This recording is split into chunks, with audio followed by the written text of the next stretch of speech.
Kwa majina naitwa Isaac. Ninapenda kupiga music instrument ikiwemo gitaa, na baadhi ya wadau wengi wanapenda kujifunza gitaa lakini wanashindwa waanzie wapi. Ni rahisi. Kwa leo nimependa nichukue ideas za tofauti ambao nimekuwa nakutana nao. Tuweze kujifunza pamoja. Kila ambacho ungetamani kukifahamu basi kichukue hapa ili ukifanyie kazi. Tutaanza na key moja ambayo inaitwa C, na tutaangalia vipengele kadhaa ikiwemo namba zake na namna kuzishika namba zake 1 mpaka 8, ambao moja tunaweza tukasema ni 1. 8 ni sawa na 1 ambao umeanzia huku unapokuwa unashika chords. Tutaona kwa C kwenye gitaa inashikwa hivi, inashikwa kwa namna hii. Japo kuna mishiko tofauti ambayo unaweza kuishika C kama chord full. Ukipiga hivi tayari umepiga chord inaitwa C. Lakini pia nitakuonyesha sehemu gani zingine zote ambazo unaweza kuipata chord C kwenye gitaa. Kwa leo basi tutaanza na hii, kisha nitaelekeza inashikwaje.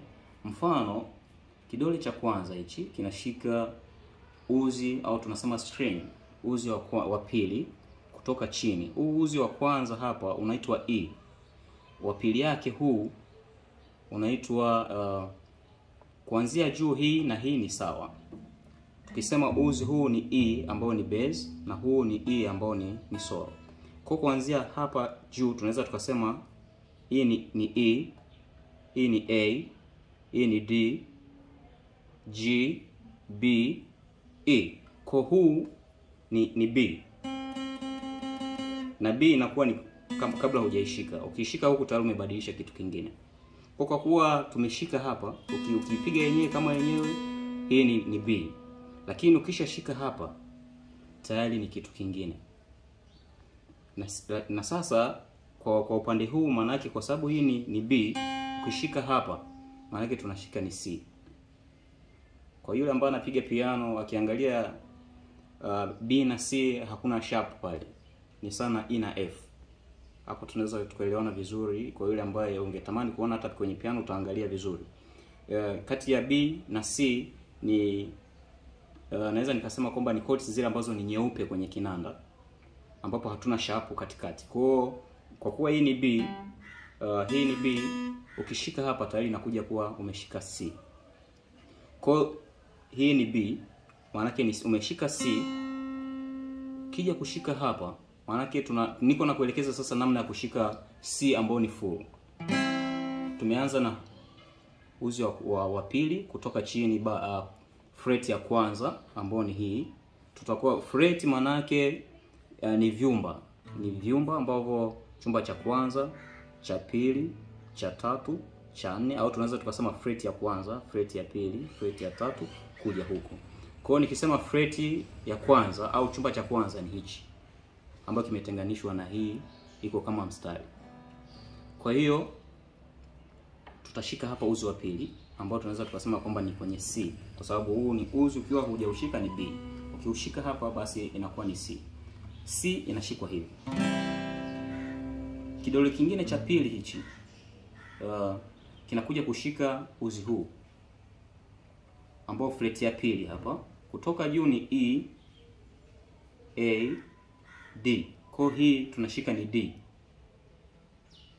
Uzi ambao ni D kabla hujaushika hapa.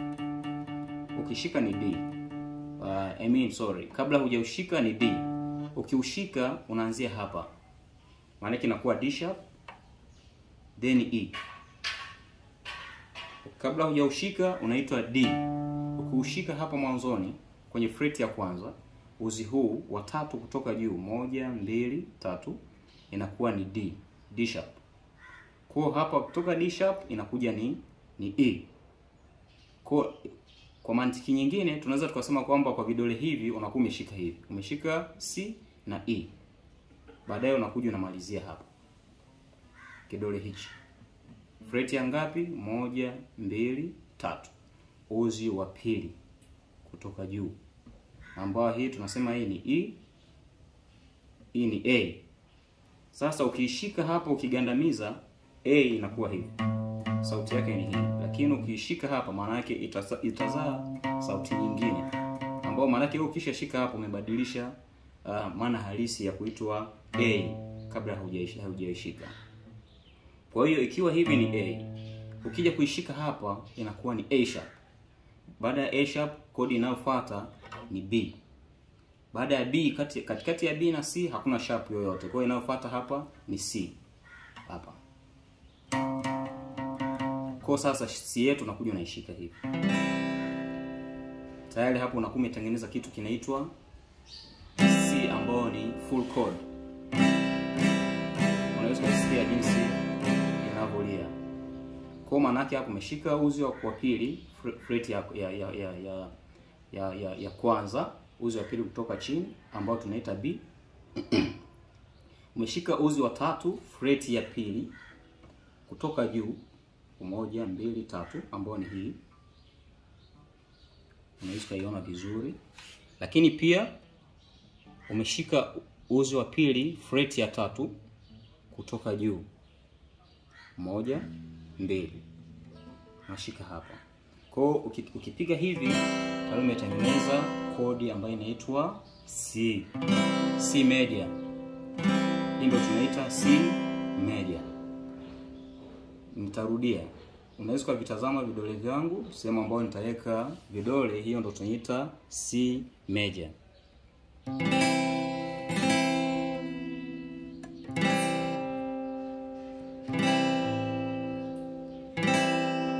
Hiyo ndo tunaita C major. Lakini pia hiyo tunaita ni sawa na moja kwa wale ambao tunapiga kwa kufuata namba. Moja ni C. 2 siku zote kwenye muziki ni minor chords. Kwa minor chord ya C ambayo ni sawa na 2, mbili yake inakuwa ni D minor. D minor inashikwa hivi.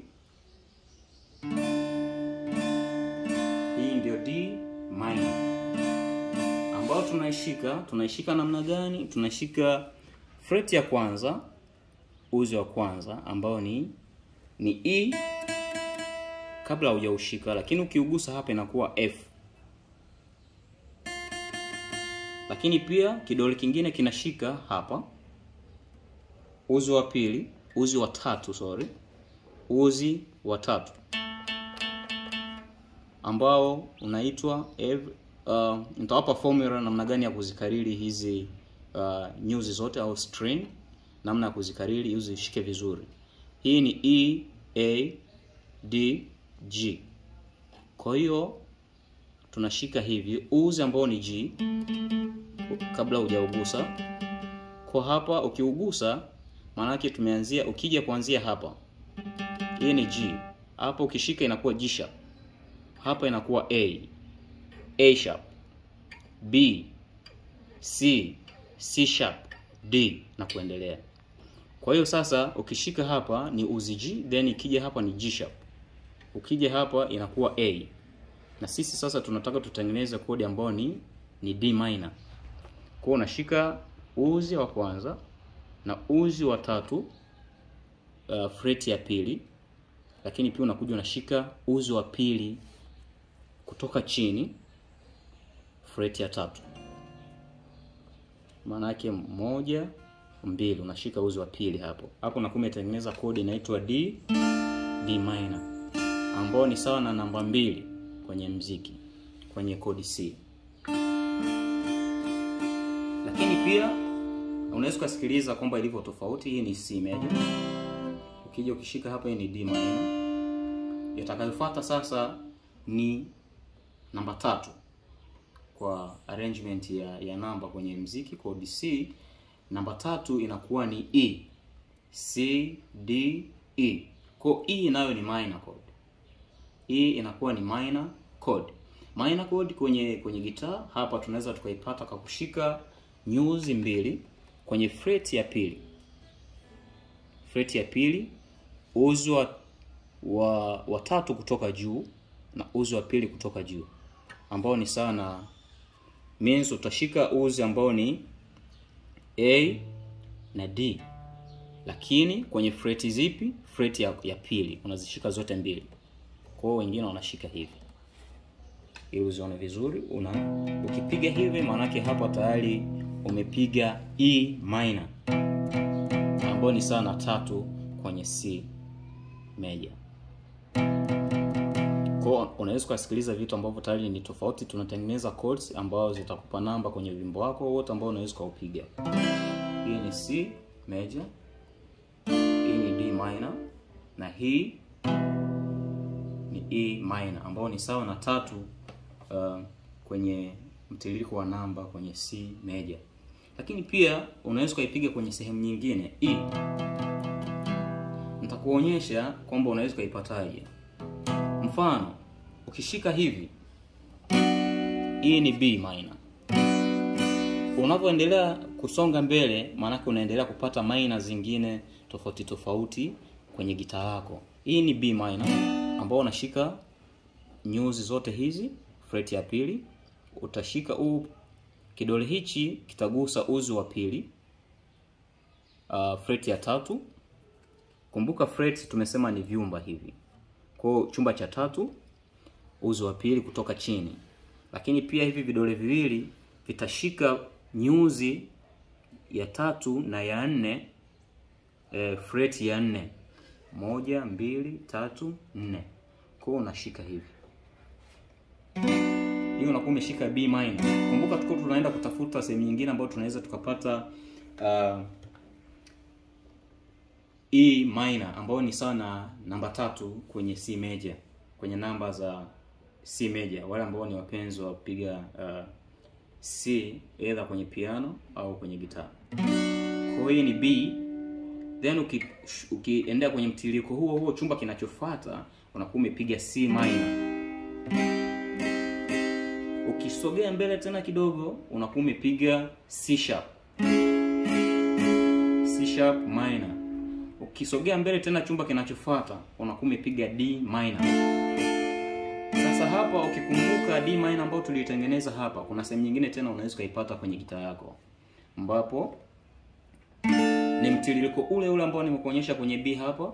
Utashika ni fret ya ngapi? 1 2 3 4 5, fret ya 5 unashika nyuzi zote, na fret ya 6 unashika uzi wa pili kutoka chini, fret ya 7 utashika nyuzi ya kwanza, ya pili, ya 3 na ya 4. Hapo unakuwa umetengeneza D minor ambao ni sawa na 2, ambao ni sawa na hii hapa.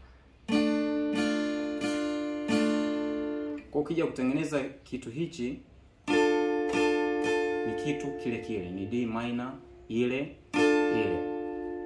Hiyo ni D minor. Sasa tuko tunatafuta E.